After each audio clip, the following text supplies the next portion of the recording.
Mes chers amis, mes chers camarades, je veux d'abord vous dire à quel point vous êtes beaux, à quel point vous êtes nombreux et à quel point ça donne la patate pour cette dernière ligne droite.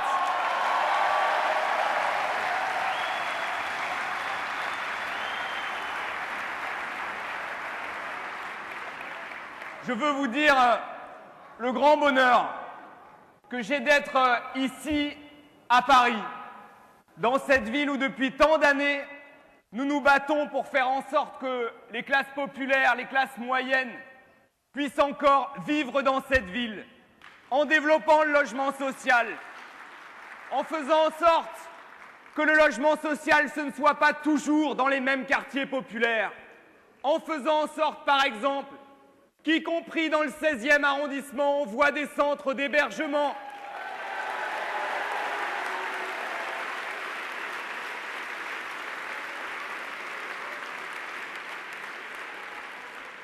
Je veux vous dire à quel point je suis heureux d'être ici dans le 11e arrondissement.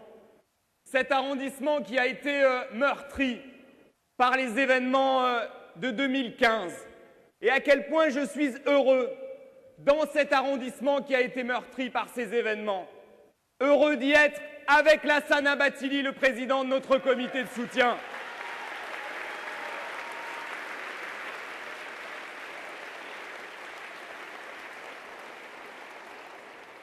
Et je veux vous dire aussi à quel point je suis heureux d'être ici au gymnase Japy.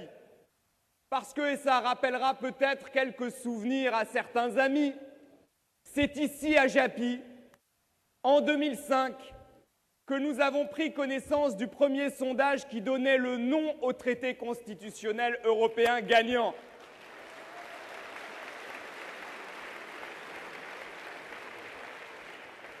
Donc Japy, c'est un peu notre porte-bonheur. Et je suis convaincu que cette fois-ci encore, Japy sera le porte-bonheur des élections européennes du 26 mai prochain.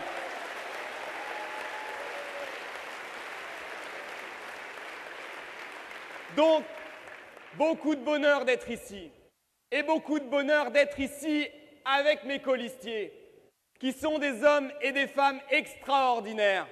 Vous les avez pour une part entendus tout à l'heure. Ce sont des hommes et des femmes de combat. Ce sont des hommes et des femmes qui ont le cœur sur la main. Ce sont des hommes et des femmes qui, depuis des mois maintenant, ne comptent pas leurs heures pour faire en sorte que nous fassions le meilleur score possible le 26 mai prochain. Et je voudrais que vous les applaudissiez tous ces colistiers.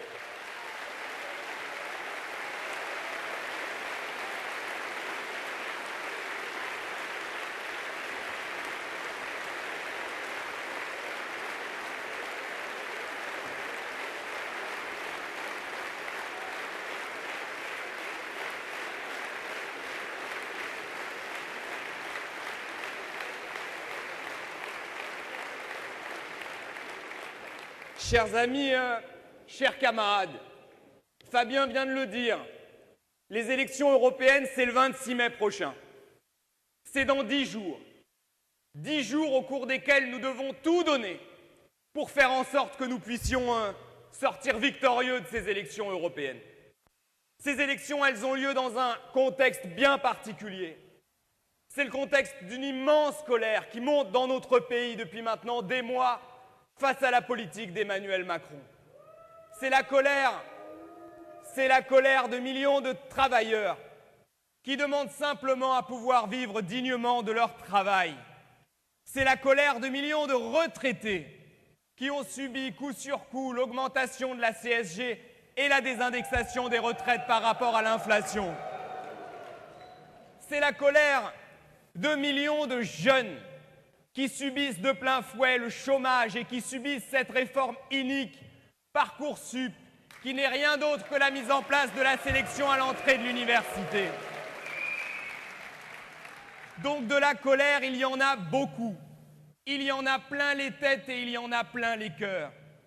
Et il y a face à cela un gouvernement qui n'entend rien et qui ne comprend rien.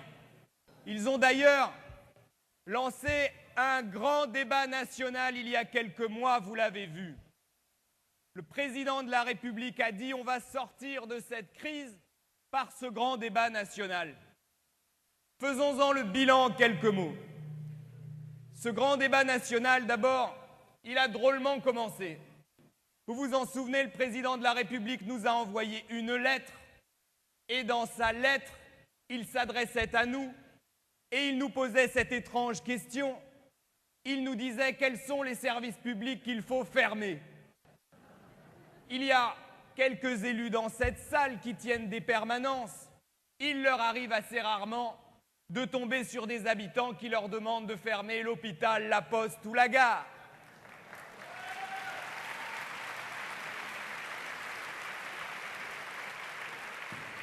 Donc, ce grand débat national avait mal commencé. Et puis, il a mal continué. Puisque le Premier ministre, M. Philippe, a rendu les conclusions de ce grand débat en expliquant qu'il n'avait pu tenir compte que de la moitié des questionnaires qui lui étaient remontés. J'ai une théorie là-dessus, je pense qu'il a égaré tous les questionnaires qui demandaient le retour de l'impôt de solidarité sur la fortune.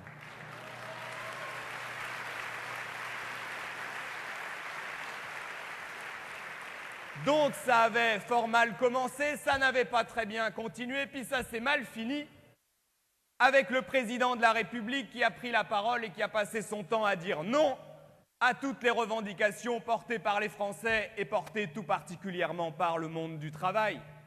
Il a dit non à l'augmentation du SMIC, il a dit non à l'augmentation des retraites, il a dit non à l'augmentation de l'impôt de solidarité sur la fortune et pire que ça, il a dit « je veux que les Français travaillent davantage ». Et lorsqu'il a dit « je veux que les Français travaillent davantage », il ne pensait pas aux 6 millions de Français qui sont au chômage. Il pensait à ces Français qui travaillent déjà en leur expliquant que pour gagner autant, voire moins, il allait falloir qu'ils travaillent davantage. Voilà ce que le président de la République a répondu à ces millions de Français qui, depuis des mois maintenant, demandent simplement à pouvoir vivre dignement de leur travail. On a d'ailleurs un drôle de président de la République. Un drôle de président de la République. Il passe son temps à insulter les Français. Quand il leur dit ça, qu'est-ce qu'il leur dit? Il leur dit entre les lignes que ce sont des feignasses. C'est quand même étrange, quand on est président de la République française, quand on est allé au suffrage des Français, de passer son temps à insulter ceux-là même qui font que vous êtes au poste où vous êtes. Eh bien, nous disons que le problème de la France, ça n'est pas qu'on ne travaille pas assez, c'est qu'on ne gagne pas assez. Voilà la réalité.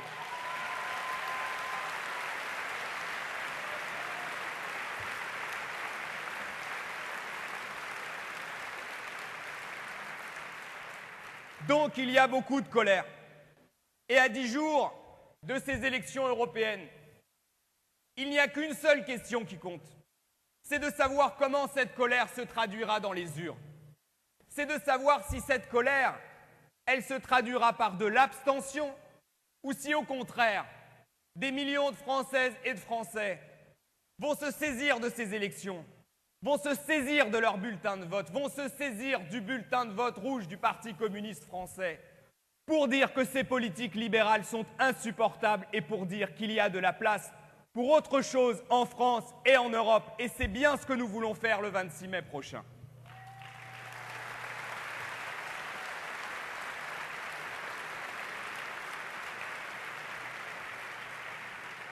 Parce qu'évidemment, en face, ils s'organisent.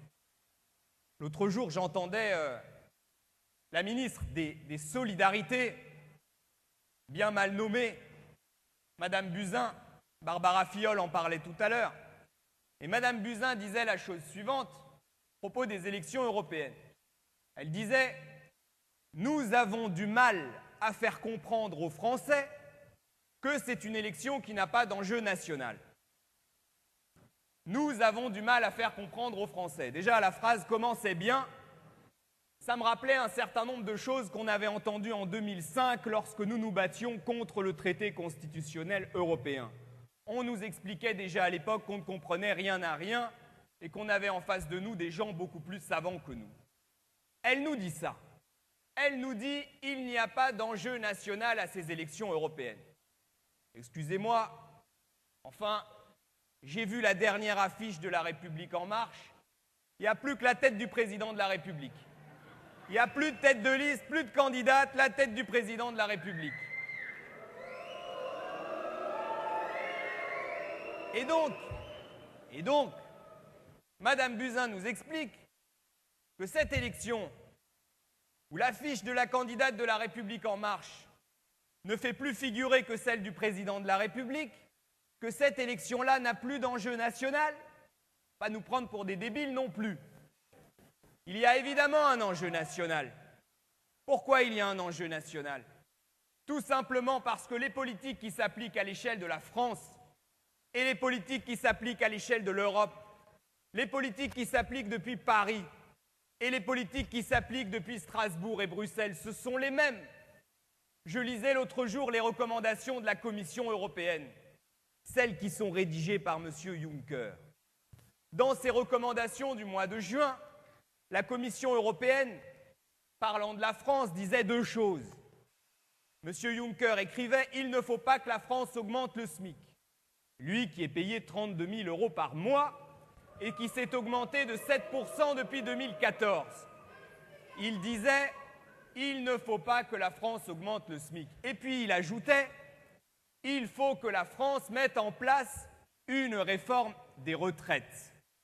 Et il ajoutait « Il faut que cette réforme des retraites soit une réforme des retraites par points ». Et nous le savons, la réforme des retraites par points, ça veut dire point de retraite pour beaucoup de Français et notamment beaucoup de femmes qui ont eu des carrières hachées et qui partiront en retraite sans leurs points.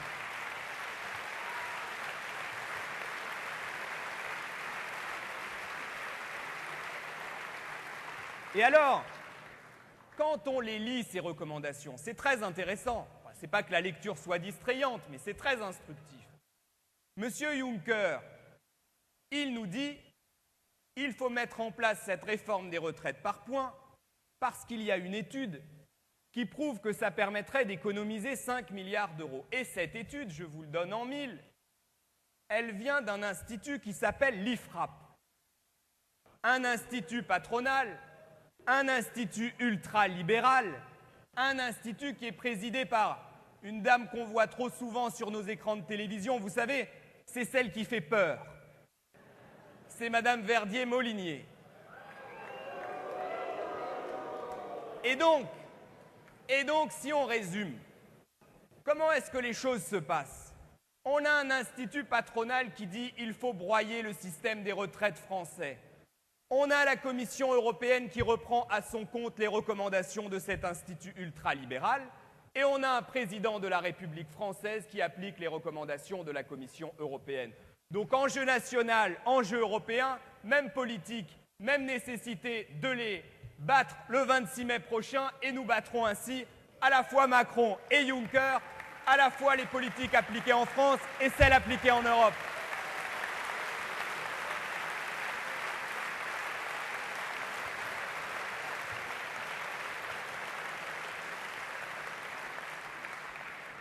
Parce qu'au fond, toutes ces politiques, celles qui s'appliquent à l'échelle de la France et celles qui s'appliquent à l'échelle de l'Europe, elles sont la résultante de ces traités européens. Le traité de Maastricht de 1992, le traité constitutionnel européen qui avait été battu dans les urnes. Et ces traités, ils assènent au fond deux dogmes. Le premier dogme, c'est l'austérité. C'est la fameuse règle des 3% de déficit public qu'on n'a pas le droit de dépasser, faute de quoi la Commission européenne est là pour nous taper sur les doigts comme si on était des mômes qui n'avaient pas fait leur devoir. Et encore, je suis prof, on ne tape plus sur les doigts aujourd'hui. D'ailleurs, l'autre jour, je discutais avec une députée macroniste. Vous savez qu'ils en ont beaucoup. J'ai même tendance à considérer qu'ils en ont trop. Et cette députée macroniste, membre de la Commission des finances, me disait « Vous savez, c'est passionnant d'être membre de la Commission des finances. Nous, notre travail, ça consiste à faire rentrer le budget dans le clou des 3% de déficit public. » Tu parles d'une ambition de civilisation. Il y a des gens qui se lèvent le matin en se disant « Comment est-ce qu'on va pouvoir donner un peu de bonheur aux gens qui nous entourent ?» Et puis il y a des gens, ils se lèvent le matin, ils se disent « Comment on va faire rentrer le budget dans les clous des 3% de déficit public. Chacun son ambition, chacun ses valeurs, ils ont les nôtres, nous avons les leurs.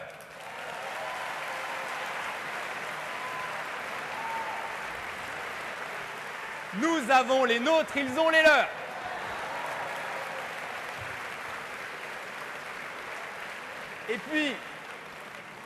Et puis le deuxième dogme, c'est la concurrence libre et non faussée. Ils nous ont au fond créé une Europe dans laquelle l'objectif n'est pas de se serrer les coudes, mais dans laquelle l'objectif est de se tirer dans les pattes.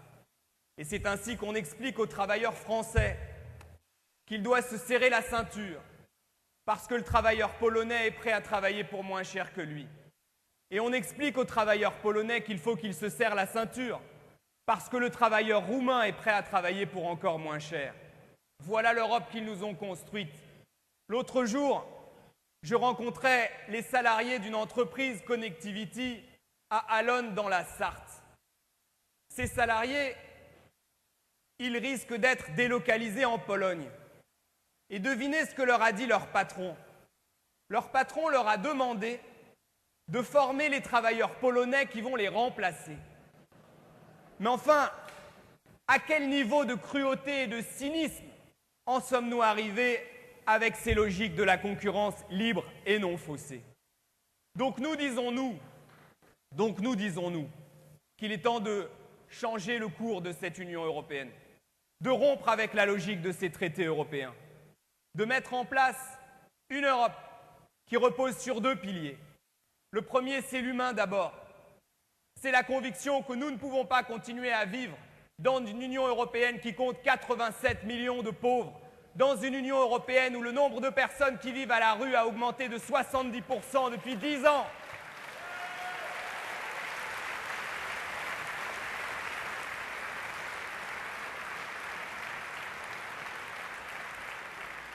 Et donc nous disons que le grand enjeu de l'Union européenne, ce doit être l'harmonisation sociale par le haut.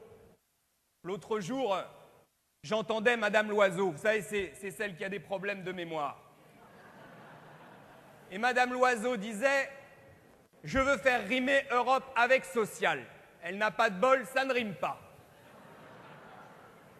Et elle ajoutait « Je veux un SMIC européen à 50% du salaire médian ». Alors comme nous, non seulement on a un peu de mémoire, mais en plus de ça, on a une calculette. On a regardé ce que ça donne en France.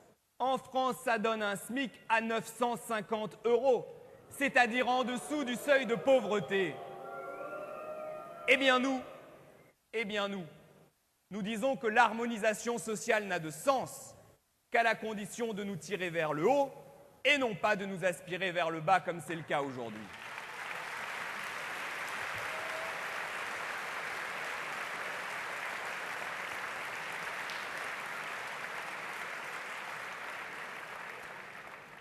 Et quand nous disons que nous voulons un SMIC européen à 60% du salaire moyen, c'est-à-dire 1 400 € net en France, on nous dit « mais vous n'y pensez pas, c'est compliqué ». C'est d'ailleurs marrant, c'est toujours compliqué de rendre service au plus grand nombre et très simple de rendre service à la petite minorité de privilégiés qui n'arrêtent pas de se gaver. Ils ont mis 3 jours à supprimer l'impôt de solidarité sur la fortune. 3 jours, il a suffi qu'une délégation de patrons aille dans le bureau du président de la République pour commander de bénéficier de cette suppression. Donc nous disons que c'est possible. D'ailleurs, j'ai regardé les indemnités des députés européens. Vous savez que les députés européens, qu'ils soient français, polonais ou roumains, sont tous payés pareil. Donc si on a été capable de mettre en place l'harmonisation sociale pour les députés européens, on doit être capable de la mettre en place pour les travailleurs d'Europe.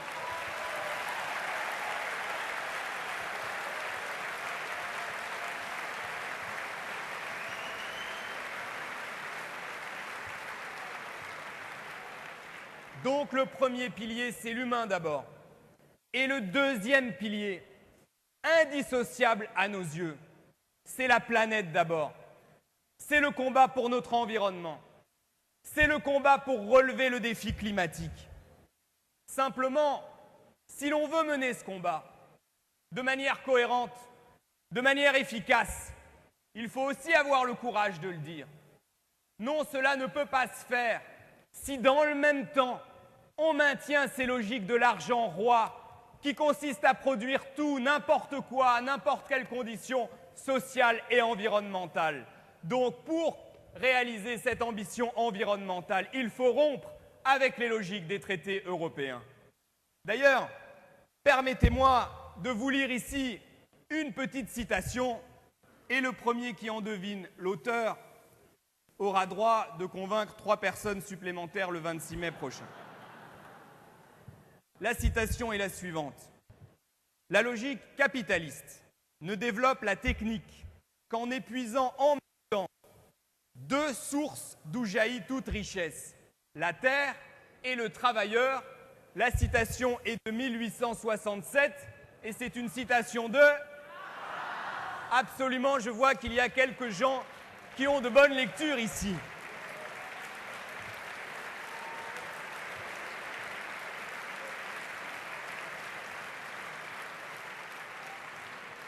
Donc, être authentiquement communiste, c'est être profondément écologiste, c'est être profondément attentif à l'avenir de la planète. Et donc, nous disons 3 choses. La première, c'est que pour relever le défi environnemental, pour relever le défi climatique, il faut d'abord moins d'austérité et plus d'investissement public. Il faut par exemple un grand plan pour la rénovation énergétique des bâtiments. Parce que la réalité, c'est que la mauvaise isolation des bâtiments, c'est 40% de nos dépenses d'énergie. Donc quand on isole mieux les bâtiments, on permet de diminuer la consommation d'énergie et on fait gagner du pouvoir d'achat aux gens modestes qui, du coup, ont moins de charges.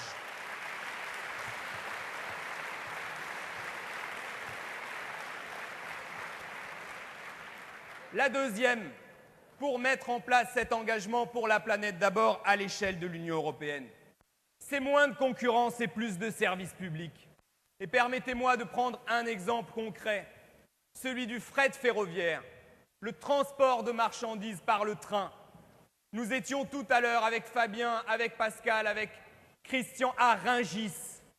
À Rungis, il y a un train qui est relié à Perpignan et qui permet de transporter les fruits et légumes par le train et non pas par camion. Aujourd'hui, ce train, il est menacé tout simplement de fermeture, alors même qu'il permet de transporter 1400 tonnes de fruits et légumes par jour. Pourquoi est-ce qu'il est menacé de fermeture ? Parce que depuis 2006, le fret ferroviaire a fait l'objet d'une directive de libéralisation. C'est-à-dire que l'Union européenne nous a dit « avec la concurrence, tout ira mieux ». Eh bien, la réalité, c'est qu'avec la concurrence, tout va plus mal. Et donc, nous disons un moratoire sur ces directives de libéralisation.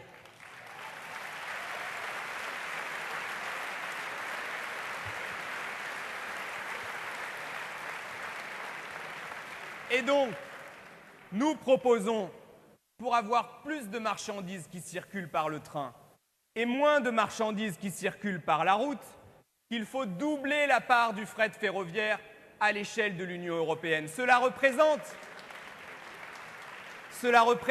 un investissement de 30 milliards. 30 milliards, c'est 100 fois moins que ce que la Banque centrale européenne a versé aux banques privées depuis 10 ans. 100 fois moins, donc c'est possible. Nous pouvons y arriver et c'est l'un des combats majeurs que nous mènerons dans le prochain Parlement européen.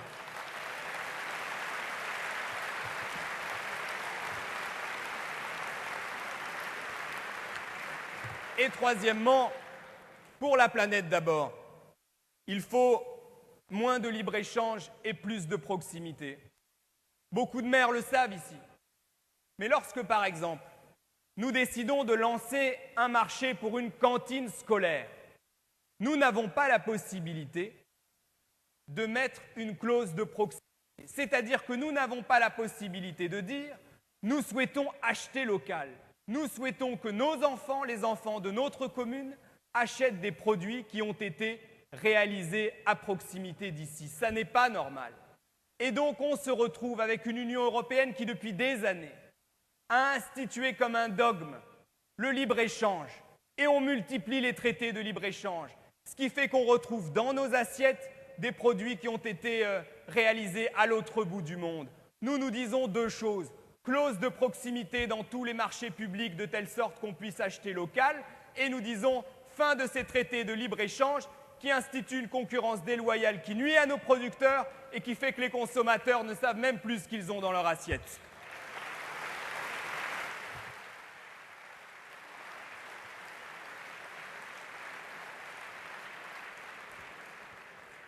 Mes chers amis, mes chers camarades, voilà les propositions que nous portons dans le cadre de ces élections européennes. Simplement, je veux vous dire une chose pour conclure, c'est que nous avons de belles propositions. J'espère que nous l'avons démontré ce soir. Simplement, il reste une question, c'est de savoir combien nous aurons de députés européens pour porter ces propositions à Strasbourg et à Bruxelles. Et donc, je vous demande une chose, je vous le demande ce soir, je vous le demande comme on demande un service à un ami ou à une sœur ou à un frère, ça tombe bien, mon frère est dans la salle.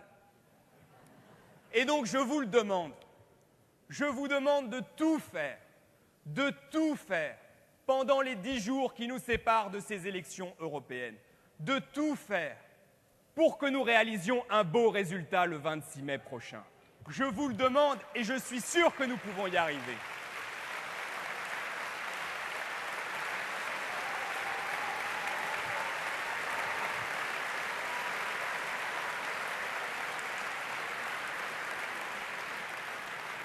J'en suis sûr, j'en suis certain, parce que je vois depuis quelques semaines, quelques jours, quelque chose qui est en train de se passer autour de notre campagne.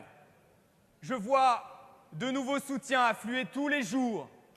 Je vois des hommes et des femmes nous regarder d'une manière un peu neuve. Je vois une mobilisation militante magnifique dans nos villes, dans nos villages, sur l'ensemble de nos territoires. Et quand je vois ça, je me dis qu'effectivement, le 26 mai prochain, il se pourrait que le score de notre liste soit la surprise de l'élection.